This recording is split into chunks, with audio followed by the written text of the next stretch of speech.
আজ আমি তোমাদের কয়েকটি গুরুত্বপূর্ণ ফুল ফর্ম জানিয়ে দিচ্ছি। ECCE early childhood care and education. MSJE M হচ্ছে মিনিস্ট্রি অফ, এস হচ্ছে সোশ্যাল, জে হচ্ছে justice and E for empowerment. Basic MR behavioural assessment scale for Indian children. MR হলো mental retardation. IFSP individualised family support programme.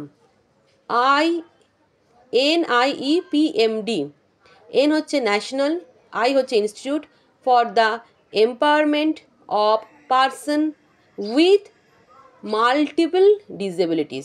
MD M হচ্ছে multiple, D হচ্ছে disabilities. SLD specific learning disabilities. ADHD attention deficit hyper activity disorder. NILD national institute for locomotor disabilities. ROM range of motion. GLAD grade level assessment device. MDPS Madras developmental programming system. IQ intelligence quotient. স্পেলিংগুলো ভালো করে, বানানগুলো ভালো করে দেখে নেবে যাতে লেখার সময় তোমাদের কোনো ভুল না হয়।